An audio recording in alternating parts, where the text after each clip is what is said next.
commence, quand vous voulez. Je vais prendre la parole en premier. Il en faut un qui se lance.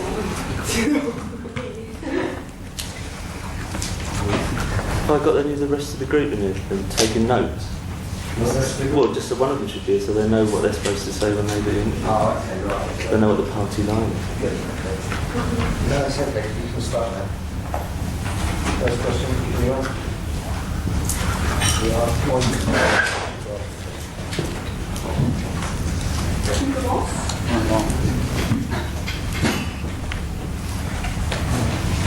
Sir, do you have a question? Yeah, okay. Thank you. So, Robert, who makes this choice to do a compilation right now before the new album in a few months? I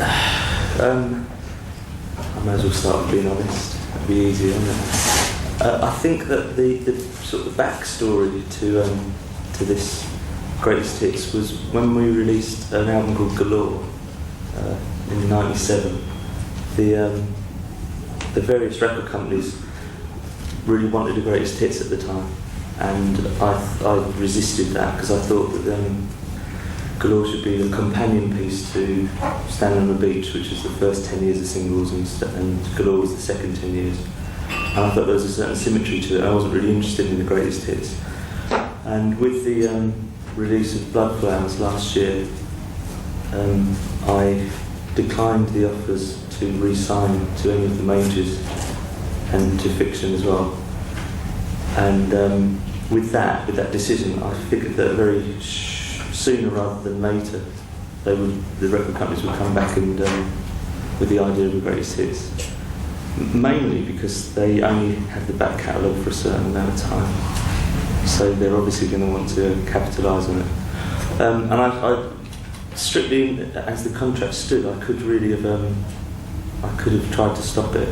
I mean, I could have stopped it, but I wouldn't really have been able to. In the real world, it wouldn't have made any difference.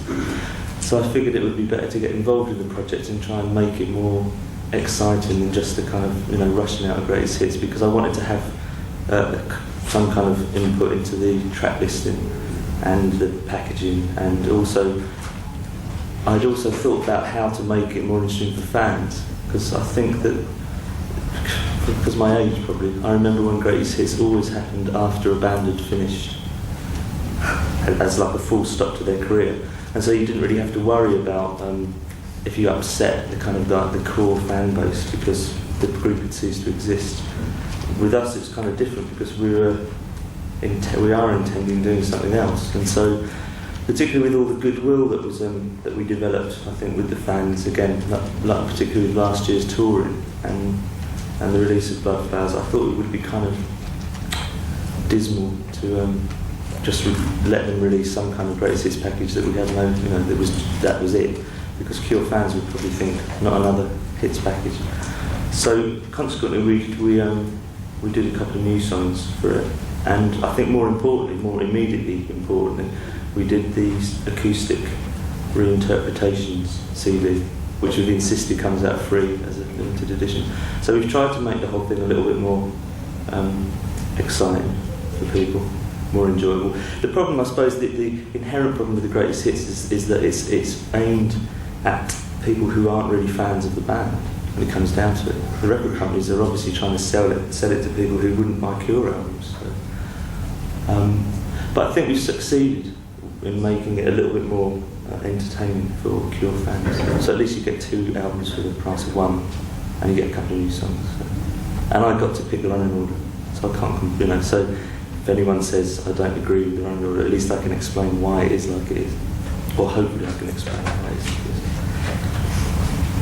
That was succinct, wasn't it?